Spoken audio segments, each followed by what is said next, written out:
Now, you know that feeling, right? When you've got all your games lined up on your shelf. If you're a real anorak, they might be in alphabetical order. Or you might go into your digital storefront. I mean, how old are we now that we've got to talk about digital storefront? But you go into the bit of your console that tells you what game you've got. And you're sat there and you can't decide what to play. An hour's gone by. Next thing you know, it's too late. You've got to go to bed. Well, we are your friends here because we live through that choice anxiety every single week, and we're here to tell you it's okay. My name is Stefan. That's what we do here on Press X to Continue. I'm joined as ever by the actor and streamer Rhys Tomlinson. We've all been there, Rhys. We've all been there. Yeah, we've done it. We have. I tend to go with how I'm feeling because even if I'm like midway through like a big adventure game or something like that, if I feel like a little puzzle game, it's puzzles tonight. How about that? Can you do that? You can actually make, because I can't, when I'm in, I've got to finish. I've got this weird thing. Like if I start a book, I've got to finish that book before I can move on to the next one. Same with TV shows. Like I can't really get into anything else at the moment because I'm still haven't finished effing James Bond. Bro, I've got ADHD in it. I'm playing 5 games at once. That is true. What it is. Now we're welcoming back on this episode of Press X to Continue not just the Guardian's games editor, which is high accolade in and of itself, not just the author of a fantastic book about the history of Nintendo, which Rhys Tomlinson is frankly being a sexy assistant there, showing off. For those of you watching this on YouTube or seeing the visual version of Spotify, Rhys showing off the Super Nintendo book, how a Japanese company made us have a lovely old time. Not only has she written that book, she's also top of our trivia leaderboard. It's Keza Macdonald, everybody. It's Look me. at that. Thank you so much. Obviously, the best accolade is being top of the trivia leaderboard. I'm very pleased with that result. Still not been beaten. Still. Yeah. Reputation to protect. As a result of that, even though we've not chatted for a while, you are actually mentioned on every single episode of Press X to Continue because you're top of the leaderboard. Yeah. Can't get enough of it. So we've got a seasoned veteran of Press X on one hand and making their Press X debut this week. We've got the online creator and comedian RhysDoingThings. Rhys, lovely to have you with us. How's it going? Cracking. I'm brand new. Brand new, but so it's good. Everybody's episode is their first episode, Rhys. Also, someone listening to this will be their first episode as well. And they'll always remember, my first episode was the one where Rhys was on. Now, big question, not to put you on the spot immediately, because Rhys has met us for all of 10 minutes, peek behind the curtains. We've been on air, we've been sort of on this record for about 10 minutes. We spent most of it talking about boring life things that happen when you reach a certain age. And so Rhys is probably thinking, who the hell are these boring Fs that I'm spending my morning with? We have got to put you on the spot as well, Rhys, okay? Do you want to be in the Continue Club or do you want to be an Exy Beast? Ooh. It's your choice. Exy Beast or Continue Club? What are you saying? I think the Exy Beast sounds much better, to be honest with you. It does, doesn't it? It does. It's got a ring lovely to it. ring to it. It's got a lovely ring to it, yeah.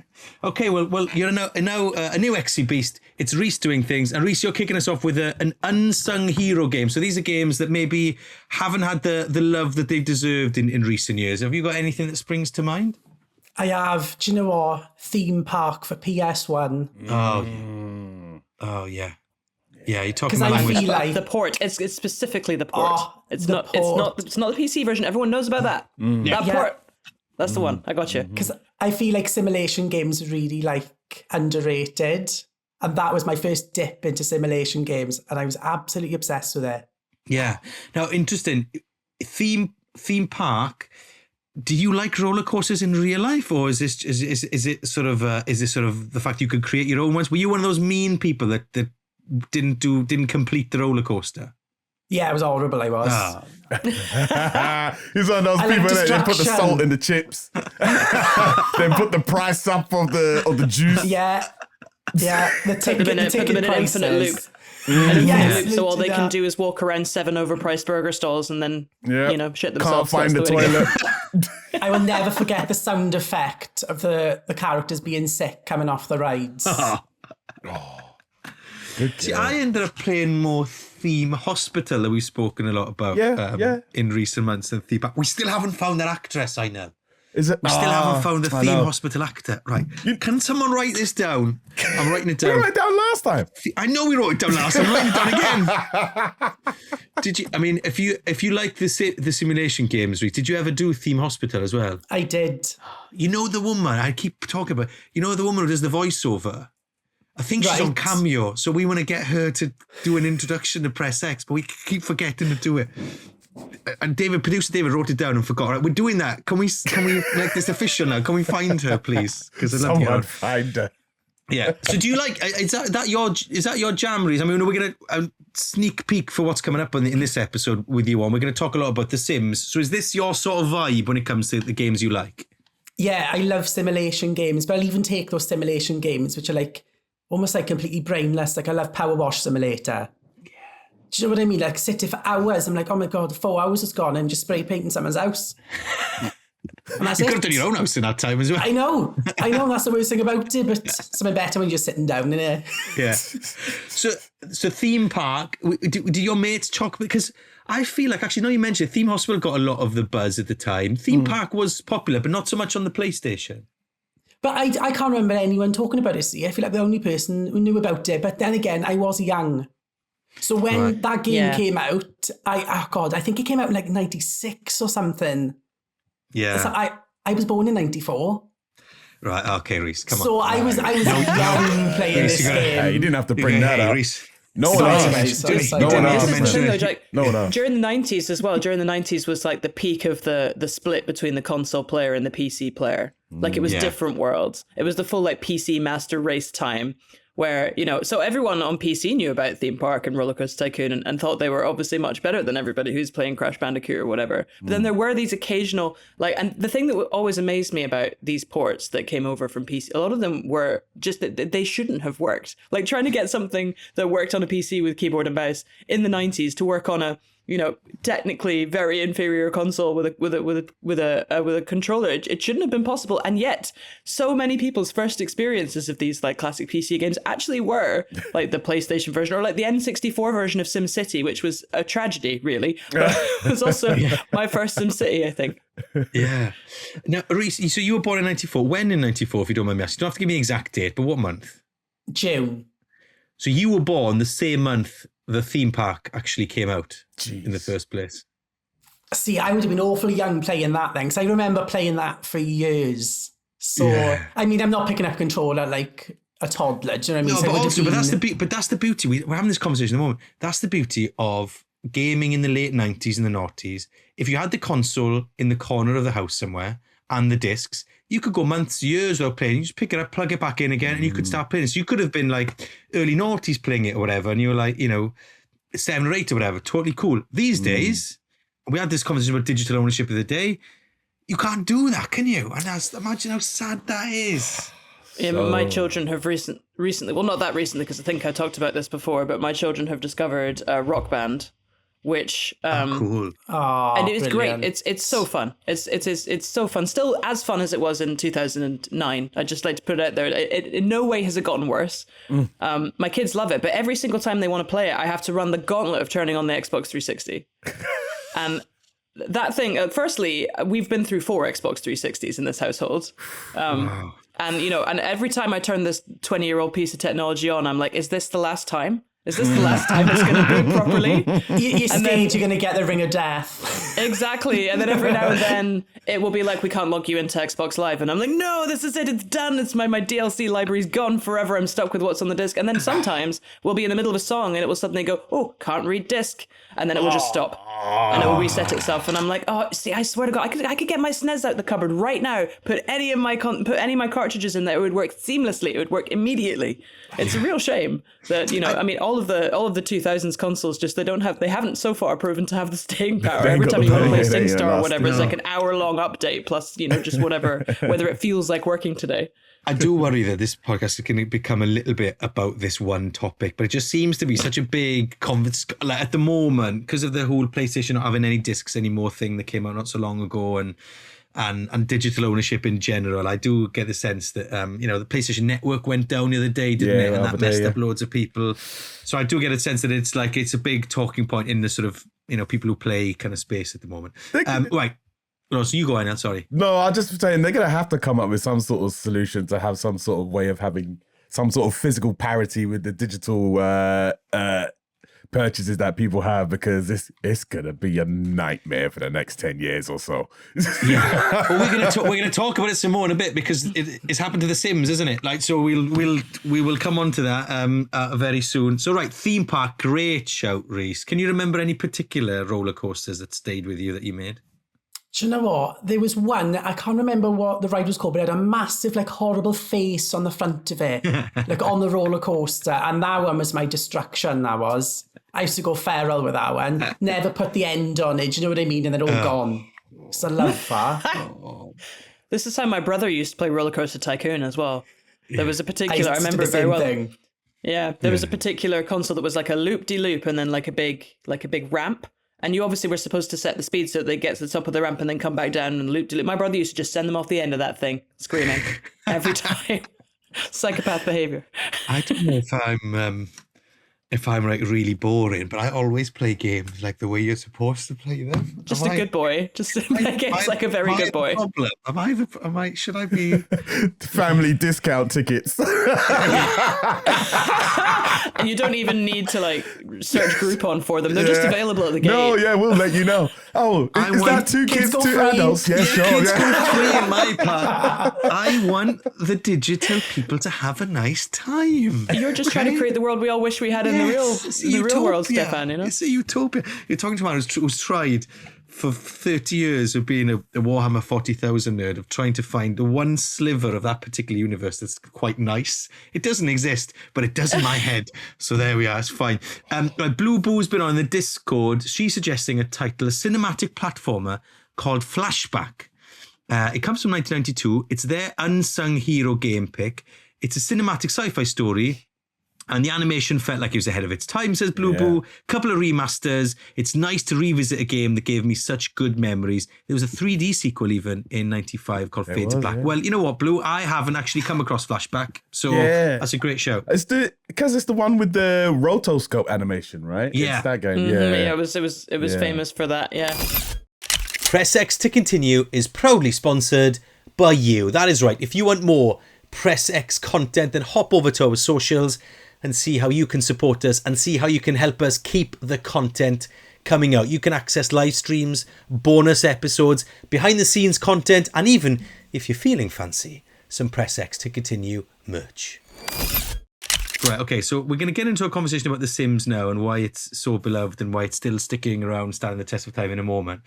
But first, we're going to start with some trivia.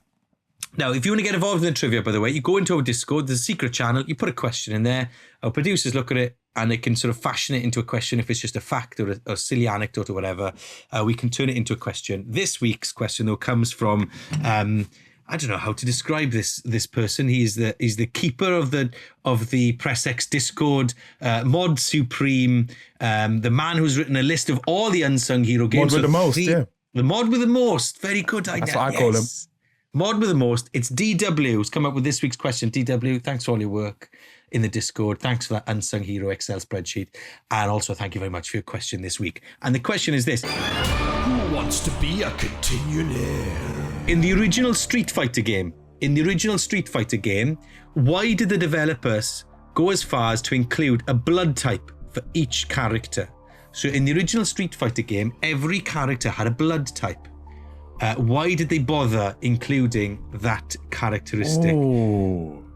I'm looking smug, and there's a reason. Oh, you're not. No, you're not winning. No, she's not doing it again. She's staying top of the leaderboard. She's doing it again. So, Rhys, you'll be pleased to know that thanks to Yes Andy No in our Discord, it doesn't matter how many questions you answer, right? You can answer one question. He does some clever maths in the spreadsheet, and so it puts you in the leaderboard, whether you've answered 100 questions like me and Inel have done, whether you've answered about 12 like Kez has done and got them all right. It all figures it out. But also, some people care dearly about the leaderboard, no names, and some people don't really mind whatsoever. Keza is currently number 1 of the leaderboard. If I get it right, apparently I can get close to Imogen. I can take over Imogen Mellor. Oh, she's in second, yeah. She's in second. I know you're in 4th. I'm in 3rd. So we'll have a little think about that. We'll bring you the answer at the end of the episode. I mean, Keza, it looks like you know it. Any idea? What are you thinking, Rhys? Anything? I mean, I mean, they're just being nosy and data mining. That's all they're doing. There's no need why you need to know that for a character. They're just being nosy and that's it. Yeah. Being nosy is good. I wonder if was there like some sort of campaign to get people to donate blood in Japan in the early 90s or something? I don't know. Oh, that could be something, yeah. I mean, it's loose, I know. It's not great, is it? I don't know. I'm like, I mean, it's all the same color, but like maybe there's variation of the color that it comes out when you hit them. Maybe I don't know. But I mean, okay. Anyway, well, I very rarely played that one. That's the one where Ryu has like red hair, and so I'm like, yeah. Well, look, Should I give you my guess? No, save it. Save it. You keep yeah, it. listeners, you stay at because the otherwise top. we're going to steal your answer. That's just going to Good point. That's a very good point. Need to protect my probably right answer. I'm very confident. If I get it wrong now, I'm going to look really stupid. Yeah. But really, it's all about confidence. The algorithm says you go straight to last. It's like a penalty. Yeah. Sandy knows what he's doing. For those of you watching this, you can see you can tell by looking at Keza's face that she knows the answer to this one. And I think that probably comes across those listening as well on Spotify or Apple or whatever else you're listening. Right then, so before we get into our conversation about The Sims, as you might have seen, we have recently launched a Patreon here on Press X to Continue. We love making this podcast. We've loved doing we've done over 100 episodes already and some more. We want to keep going. Loads of hard work goes in behind the scenes, and people who are on the Patreon are helping us keep that hard work going, keeping the lights on, keeping the train on the track. So if you want to support that Patreon, you get an extra episode every month of our top fives. You get access to our live streams that me and Einel are doing monthly. And we haven't fallen out yet, Einel, have we? Which is listen, good. Our last live stream, if anything, we've gotten closer. Bonds are getting closer together. It's a beautiful thing. It's a beautiful thing to see. We share our scripts for the show as well, and loads of extra bits in our Patreon lounge in the Discord channel, so you can get involved. All the details on our social media channels and on Patreon itself.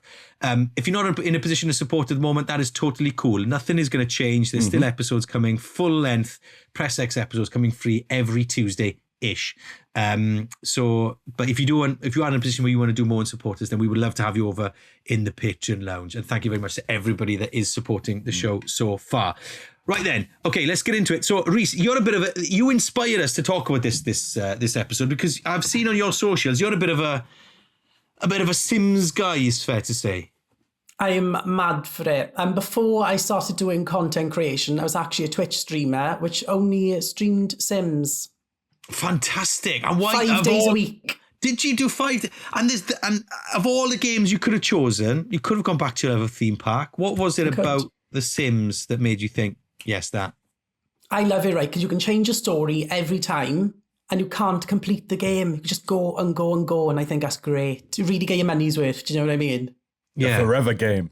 Yeah, it's a lot of people's forever game, The Sims, isn't it? Absolutely, yeah. And it seems to have really stuck around, doesn't it? Because it could have been so many of those sort of interesting games came out around that time, but Sims is one of the few that sort of stood the test of time. But why do you put that down to? Again, I just think it works for everybody as well, because everybody has a different story. Everybody wants to do different things with the game, but you can do everything within that one game. So I think it just suits everybody. And wherever you are, jump in that game, you're going to have a good laugh with it. Did you spend ages creating the characters, or were you more of a house builder, or did you do like a, because we've had Elsa Witch who's on with us at times. She did a Love Island version of this, or The Sims does Love Island or whatever. Did you used to create sort of soaps or whatever? What did you do? Yeah, I made EastEnders once. I made the full Albert Square. Did you? Oh, took me weeks. The biggest lot in the game. It took me absolutely weeks, but I was a work of art. Please tell me Pat Butcher was there. Pat Butcher was there. Big Mo was there. Yes. All the girls. Yeah, it was great. Absolutely great. I loved that. Bit of carnage though, see, because what it is, I download mods. Yeah. Okay. I think that's how most people play it now, isn't it? Yeah, you never know what's going to happen when you've got mods. I made a zombie apocalypse once in Albert Square. Yeah. I guess that would be a good Christmas special. In my Exactly. You should try and copyright that. You should copyright that because they're going to come for it. But it is interesting, isn't it, Keza? Because like we now know, games as service is their now sort of posh sort of phrase for it, isn't it? Your Fortnites and your war zones and your those sorts of games that sort of always live on. The Sims was sort of the precursor for a lot of that, but obviously you would do it offline and in your head.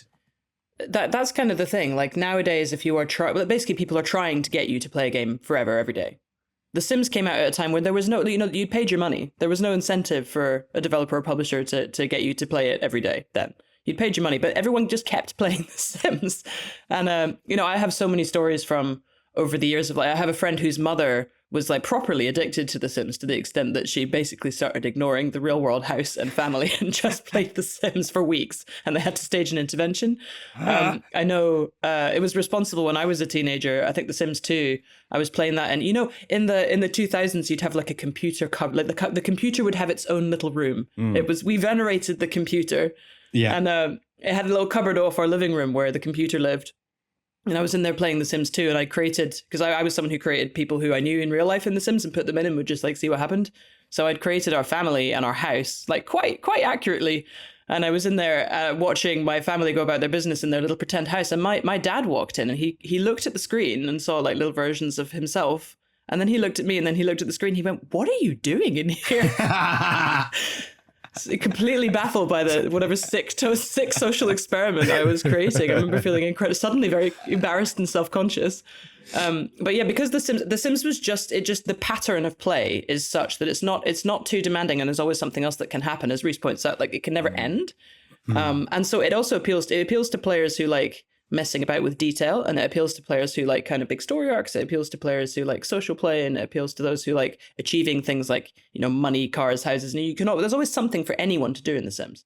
But yeah, over time, obviously, it's now very beneficial if people play a game forever and then continue to pay you forever. And The Sims has now got this tension, hasn't it, between the business of VA, which would love people to play a lot of Sims and pay a lot of money for Sims, and ideally, probably in their world, they'd love it to be microtransaction powered.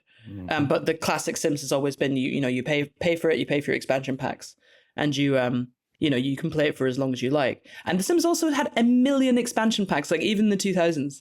There was so many expansion packs for The Sims and The Sims 2. You could spend like £400, I think someone calculated, just buying all of the expansion packs. Yeah. Do you know how many they've got now for The Sims 4? I'm desperate to know. How many? There's over 80. 80. What's the total outlay if you want to officially and legally own all of The Sims? I reckon £2,000-3,000 easily. Yeah. Crazy. It's a lot, and I have them all. Spread out over a long time, Rhys. It's on a payment plan. I know, but now they've introduced these like microtransactions in the game really recently, as in like the last like 2 or 3 months. So they've got like an in-game currency, isn't it? Mm-hmm. Yeah, and then you can buy these tiny little packs which go into it. Yeah. I think that's what it's going for the next generation. What are they saying then, Rhys? People like you have been playing it for a long time. People who watched your stream, when you used to stream, obviously would have been Sims fans. How are they dealing with that change from the way it used to work to the way that it works now? People are not happy at all. There's a big, there's a massive Sims community actually. Like it's massive online. You cannot go on a Sims post on social media without some complaints in there. That's all you will see actually. But they do like to moan as well. We do like to whinge and complain about it as well. That's just what the Sims people are like. But I think it's going towards that microtransaction thing because there isn't an official Sims 5 coming out anymore. There's like a new Sims game, but I think it's going to be very different to what the previous 4 games were. Yeah. Yeah. I'm amazed it's held out this long without becoming like a live service platform. It's like Roblox or whatever. They've been fighting it though, to be fair. It's such a like a. I mean, I've been backing up my old games. I still got my expansion CD from the first Sims game here. But like it's I think it survived so long because it's one of those games where like Counter-Strike, like Minecraft, there's forever people playing it, and like the player base never dips. If anything, it just grows and grows and grows. And it's amazing what they what the community have been able to do to kind of keep the game relevant as well. Like I'm friends with Ebonics, who does a lot of black hair within the Sims world, kind of recreating different hairstyles and things.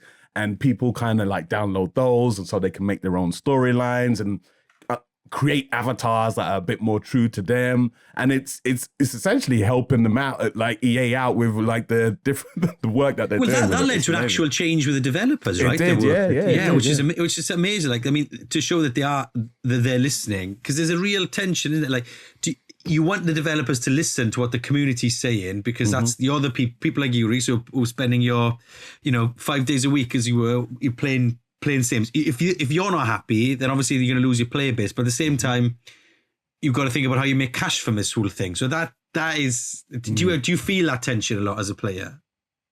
Absolutely, yeah. It is. It's a weird thing as well, because when I was like Twitch streaming as well, the developers would actually watch Twitch streams. So they'd come in and I'd talk to you in chat, and you could tell anything you want. They'd feed that info back. They're very like ingrained in the community, and they very like they will get on the level and chat to everybody, which is quite interesting, I think. So I don't think you get that with like that's what I mean. Games, I really. think the community is so big that they're forced to. Yeah, they are, and they've all got their own separate like Twitter accounts, all accounts across social media. Yeah, and they chat with all the Sims community and things, and then they'll take all the ideas on board, and then a lot of the time they do a lot of like polls and surveys and stuff. They'll give you a couple of options, and a lot of the time, whichever one came out the most popular, they'd make a pack for it. So I know they do listen. Yeah, they do a lot of consultation work as well with a lot of the community. I know that is, which is really cool, because it's very rare to see like video games companies say, "Hey, we want your ideas. Come and help us." It's actually that really like you don't get that anywhere else. Because The Sims is so moddable as well, it's always been like self-expression has been a really vital driver of like The Sims success in its community. So that they're very aware of that. But for instance, like it was one of the first games to really allow any kind of queer expression, like at all, in the 2000s, and that's been something that people grew up playing The Sims and then went on to then join Maxis and start making it. And so those values of like inclusion and self-expression and being who you want, playing the game how you want, creating who you want, that's like really, really core to The Sims. And it's one of the reasons why I think the developers are so engaged with the community, because they were the kids playing it who were finding something in that game that they couldn't find in any other game. Yeah, that's absolutely it. Yeah. Well, we had a question about that on one of our trivia questions once, about how the game was nearly shelved, wasn't it? And so I'm just digging this out now. But at an E3 event where two women were kissing in the trailer that was shown, had like the biggest impact of the E3 event, and people really got excited for the game, and that sort of helped let it be made in the end, because it was showing this open and inclusive space that games could be.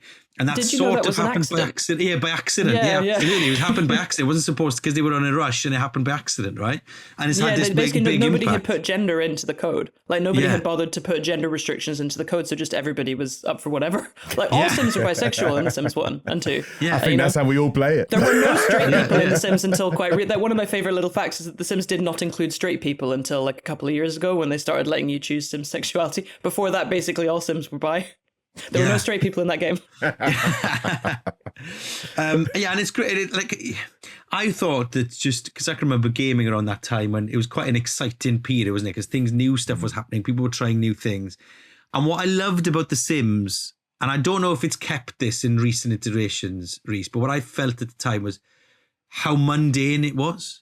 And I mean that in a good way, because all of the games until that point, I am infiltrating a secret spy network on an island off Alaska, or I'm a supercharged plumber, or I'm a man with no hands, or I'm whatever, like I'm James Bond. But The Sims was, I'm running a family unit, and the game's sort of loop of it was so sort of addictive, I suppose, that I loved the mundanity of it.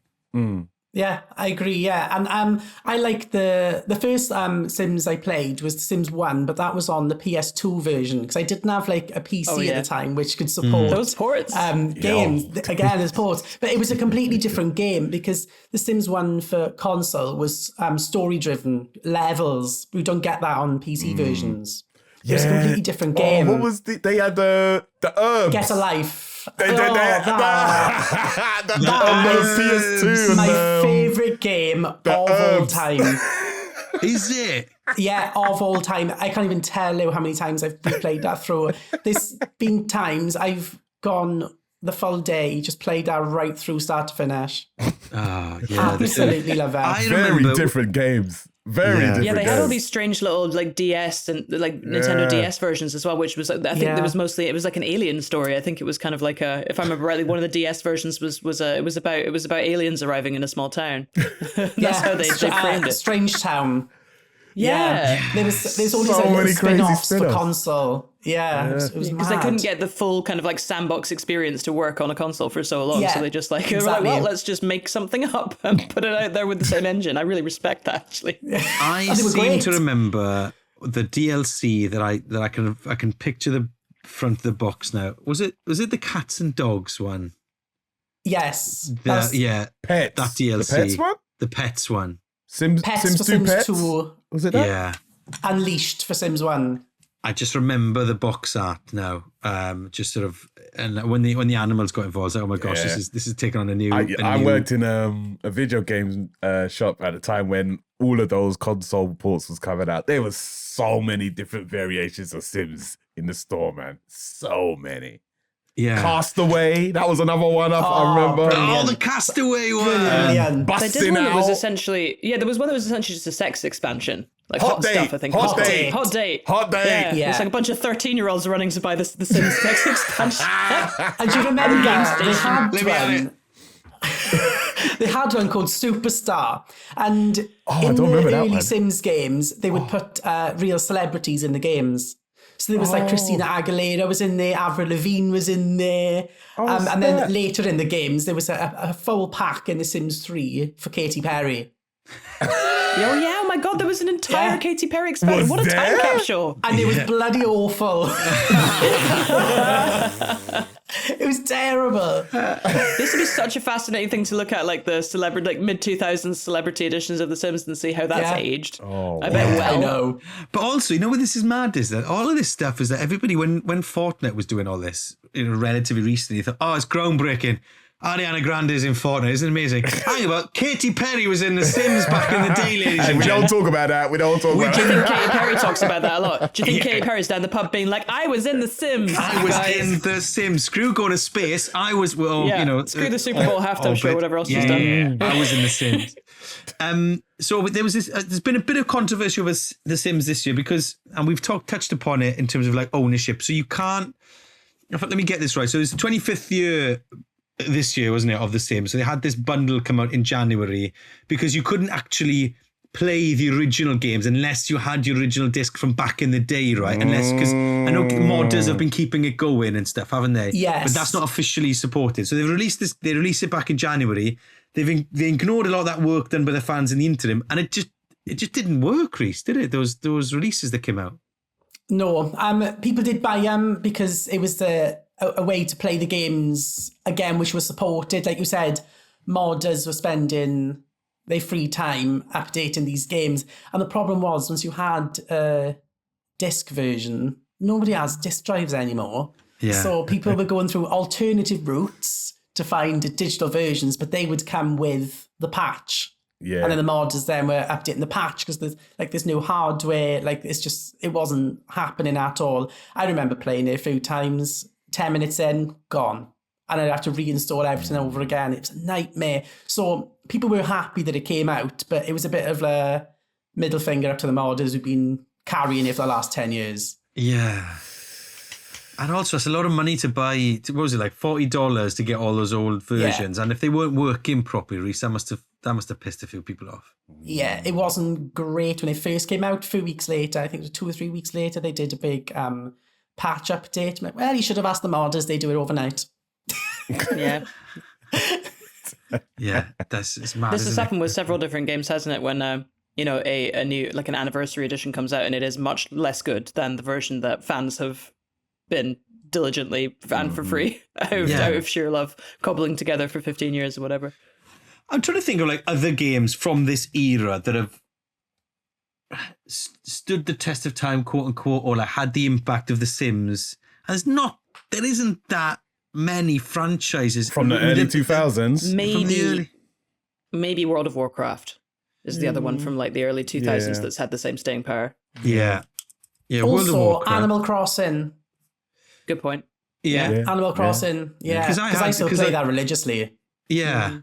Because so World of Warcraft, I've written World of Crossing down here. That's good. I tell you, that would be a great game, actually. Very good, yes. Yeah. If they did a collab. Yeah. I can see it. Because I suppose Pokemon, what it was about around Pokemon this was time as well. 1996. So maybe Pokemon was a bit early. Final Fantasy was a bit earlier. Mario, Zelda, they were a bit earlier. Metal Gear Solid was early. about the same time, but then hasn't had any releases other than the remake recently, and it sort of doesn't have the cultural impact that The Sims has had. No. And a lot of those sort of other strategy or sort of top-down point-and-click, you could argue, strategy games of the period, Command and Conquer, the theme parks, the theme hospitals, none of them have really, not even Sim City, which was, none of them have like done it like The Sims has. Oh, I that reckon was if a you big, ask any given person on the street to just name a video game, then it's usually Tetris or The Sims or Mario, isn't it? Yeah. It's up there with like the most impactful and memorable games. And also, I mean, I genuinely, the 2000s are not exactly rich with things that have had that kind of staying power. You're right. Yeah. Well, they tried, was it Maxis did Spore afterwards? But it didn't kind of have... No, that didn't... It didn't grab people in the same far. way. Amazing concept for a game, but... Yeah. Oh, Spore. Just didn't execute it in the... Like, I think the presentation of that one. showing it was way better than the actual game when it finally came out. I never got into that game. Spore was like start life on a new planet, wasn't it? Like, Yeah, you start as an it was like amoeba, literally start. and then, yeah, and exactly. then You had to go through the whole of evolution. It's like Sims Maximum. Yeah. So again, Sim City was good, and that was big for its time. But then they released the last one. Yeah, their last one destroyed the company. Yeah, it did. And actually, they closed the studio down. Yeah. Like, it was gone. And that's a shame we'll never get another one. But that's when City Skylines came out. Yeah. Yeah. City I guess Skylines also games you could did say that. Grand Theft Auto as a 2000s game, really. Although it started earlier, but Grand Theft Auto took off at that time and remains. Yeah, GTA as obviously, we know it. Yeah. Yeah. Because there were lots of God Sims were big at the time. I can remember a game called Black and White. Black and White, Black Peter and Molyneux, White. So, but no, that kind of sort of the drifted away. movies. So good. The movies. I've forgotten about the movies. That The is Sims such franchise. video a game. good Oh, game. Yeah, I had that. I played No one that. played it, but it was so good. That was good. Yeah, I loved the movies. I played that in university. That was so good, the movies. good. When we did, we went to London Games Show a couple of years, was it last year? I know, we did a show. And there was because I like playing golf, there was a golf version, like a golf god sim called Under Par Architect or something. I was there for ages playing that on the store after we were live. I was like, don't mind me, I'm just going to go over here and play this for a while. God Sims, bring them back, I say. So look, let us know what you think of The Sims, your happy memories of them. Get in the Discord, chat about it when you see this. There'll be a clip of this somewhere on social media. Let us know what you think, because it has done amazing work to stand the test of time, hasn't it? Mm-hmm. Right, Keza, before we go, we're going to have a review from you. You have been playing. Well, tell us, what have you been playing? Well, speaking of old games from the 2000s. It's almost as if we planned it, right? It's all planned. It's just almost all as if the some synergy. very talented producer has actually put this in an order that Tying makes it all sense. together. Yeah.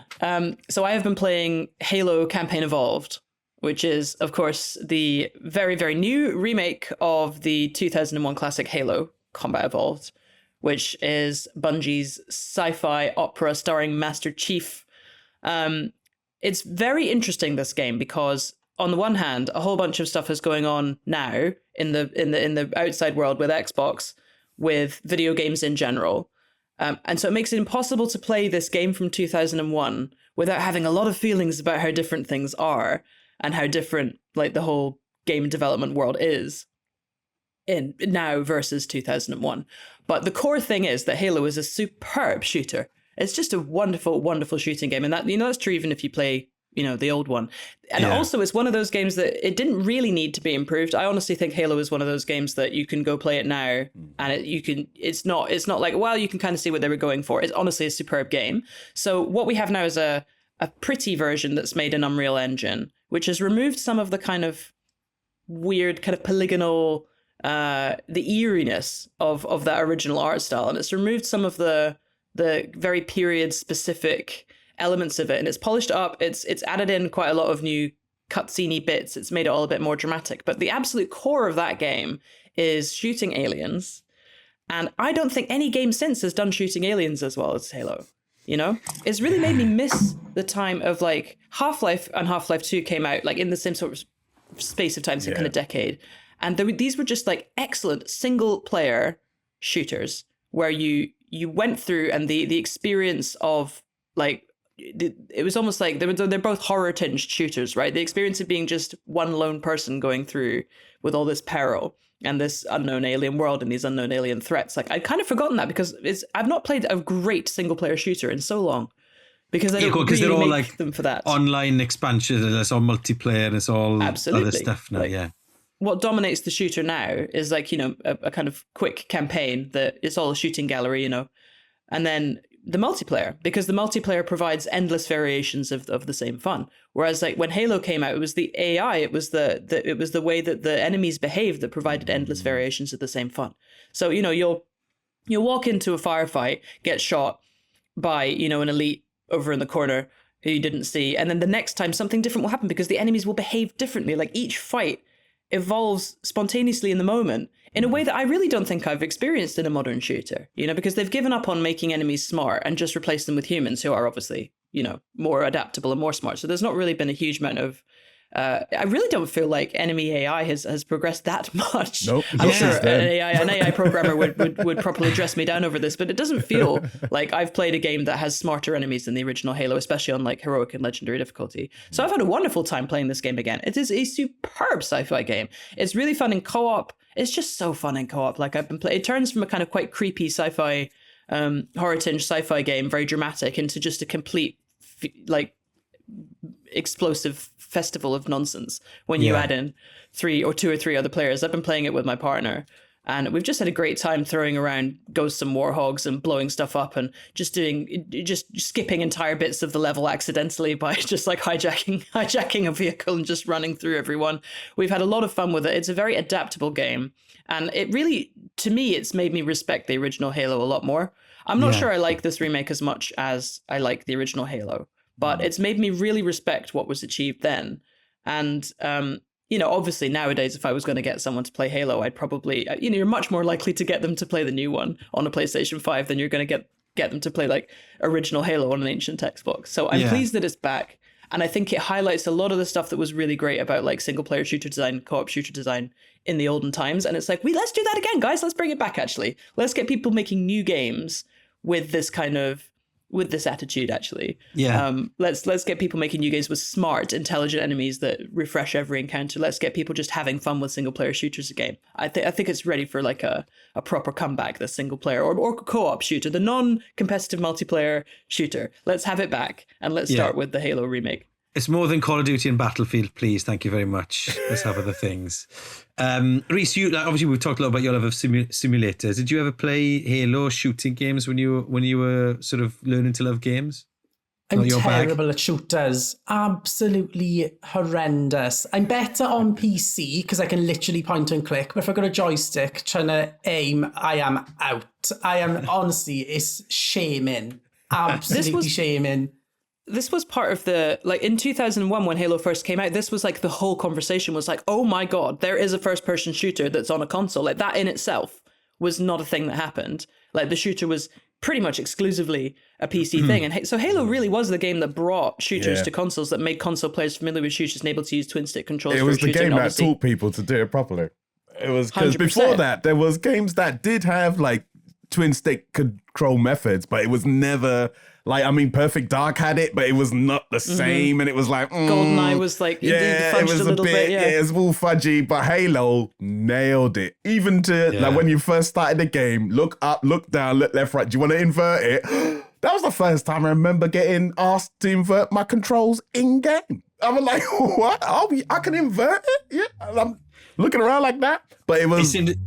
It's interesting you say, isn't it, that you can go back to Halo 2001 and do exactly what Einel was saying and like marvel at how this all works for the first time. If you go back and play GoldenEye, my God. But you know the thing. GoldenEye, this is it. You could have a long rough. pub argument.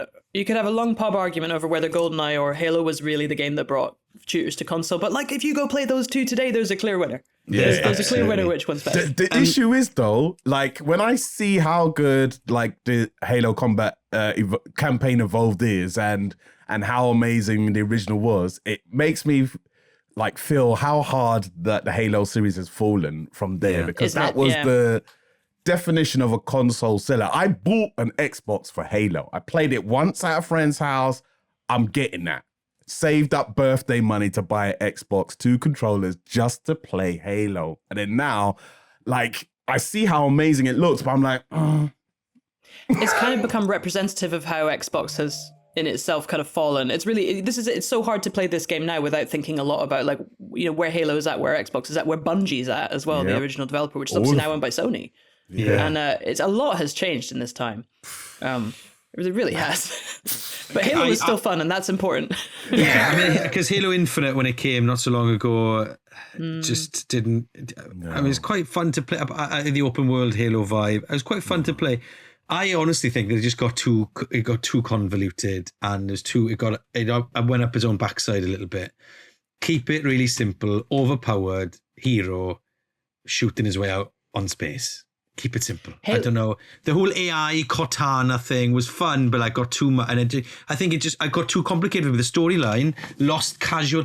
Halo was competing with like casual shooter fans who are like, Call of Duty, I don't need to know. Good guy, bad guy, thank you.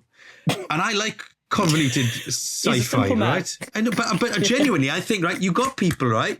You're competing against loads of things, and you're hitting them with this sci-fi level story. That's like, and I like convoluted sci-fi. But it just went over. It just got to the previous, this ancient race over here and that, and it was like too much. It was too much sci-fi for people who just wanted the I think with the type of gameplay it didn't kind of mesh exactly. well. Yeah, exactly. I've always thought about that about Halo. Like, you know, the first Halo is, you know, you crash land, you fight, you find a thing, you get away. It's a very simple story. There's layers of like, you know, stuff. But then over time, Halo became a huge kind of sci-fi universe, and I'm like, I don't think anything has justified this. No, like, it was the same with Destiny. Like, Destiny had so many layers of complex sci-fi lore. Now, of course, people do love that. But I was saying with my partner the other night, I'm like, do you remember? I think I must have played the original Halo probably 50 times through, because I was 14 when it came out. My friends and I played it all the time in co-op. We used to lug Xboxes and like CRT televisions around each other's houses and LAN it all up. And that was, we loved Halo very much. I played, God knows, hundreds of hours of it. And I was like, I don't remember a single thing plot-wise that happens in any of these games. It's not about that, you know? This is my point. I remember 2 characters, the Chief and Johnson. That's it. I remember Keys. I remembered 343 Guilty Spark, the little robot. Forgot about it. Yeah. Forgot about it. That's one thing worth mentioning, actually, that the last couple of when the Flood appear in Halo, it's like, after all these years, I'm like, these guys, they ruined the game with the Flood. Like, the second they arrive, it just turns into a really simple kind of gallery shooter. Just, you know, things appear and you shoot them. There's none of the fun of like the emergent combat. It all disappears. There's a few levels where you're like, oh, these stupid zombies have arrived. But they're less scary now. Yeah, I found them very scary when I was 14. It's going to cost you between 45 quid and 50 quid across the board, basically. But if, you know, which is about par, isn't it, for one of these remakes? And if you've played it as well, let us know what you think. The Metacritic score is 81, so high, but could be higher. But it's also Game Pass, right? Is it on Game Pass? I believe it so. Must be. It must be, because if it's not, then that would be mad. Yes, it is on Game Pass. It is on Game Pass. Very good. Right, okay, the big question from today's show, as we start to wrap things up, this is when our producers scheme behind our back and come up with a question for us based on what we've been talking about. The question is this. We know that Stefan is a good boy and was always very well behaved, so he never removed the steps from the pool. I'd never removed the steps from the pool. I never locked Lara Croft's butler in the fridge. I couldn't do any of that. I didn't leave a sim burn in the kitchen. Those are the entry-level bad behaviour bits, aren't they, basically? So what we want to know this week is, when games let you misbehave, do you feel bad about going to the dark side and doing evil things to these digital characters?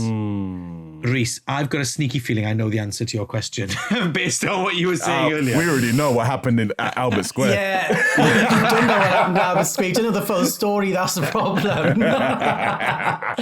It was destruction.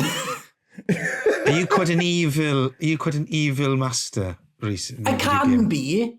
It depends what's going on. Sometimes I will play it as meant to be. I'll have the family going, I'll have the works. Couple of dogs, lovely. Other times then it's just complete carnage. It depends the mood I'm feeling on the day, I think.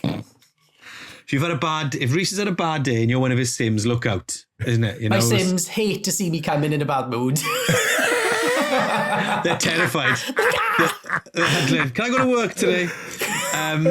Keza, what are you saying? Are you quite a well-behaved player? I'm also a very good boy gamer. I would follow traffic signals in Grand Theft Auto. Do you know if you let me?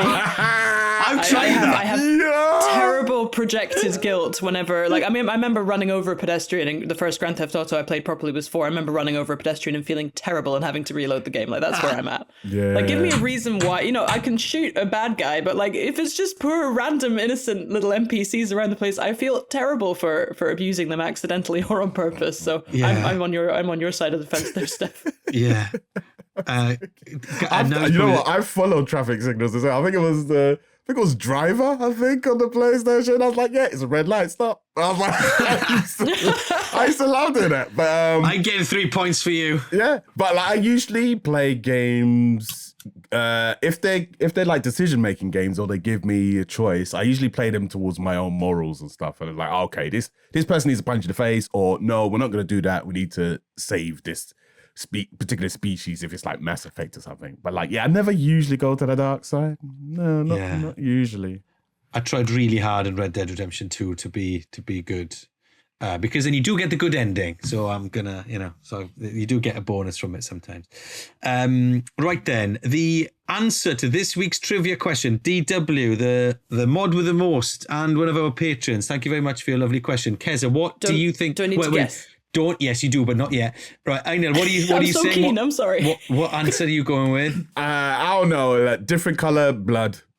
Okay, so the question was, the original Street Fighter, why did the developers go as far as to include a blood type for each of the different characters? Who cares what blood type Ken and Ryu is? Anyway, I'm going to say it was something about like a campaign to raise awareness for blood donation or something. Blood donation. Rhys, have you got any guesses?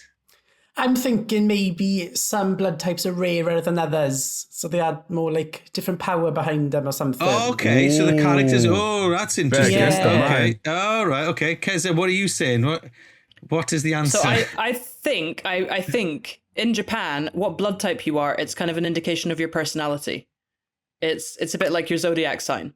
Oh. So if it's like a shorthand for what kind of person they are. If you say what blood type they have, that I think that's true.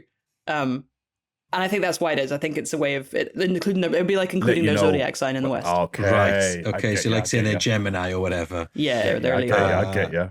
Okay. The answer is this. In Japanese culture, blood type is seen as an indicator of compatibility between people and their personality. Like no one's ever taken a top spot. So Japanese media often assign blood types to characters. Keza, you have solidified your Hell yeah, I'm so pleased I wasn't wrong. I've been worried for the entire last 50 minutes we've been recording this show that I misremembered this, or that it was Chinese culture and I was just going to come across as incredibly ignorant.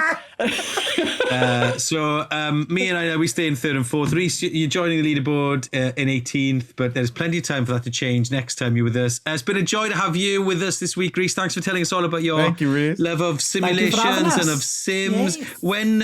Where can people see your stuff? If people want to come and watch your content, where can they find you? Instagram, TikTok, Facebook, YouTube, everywhere pretty much. I'm here, there and everywhere.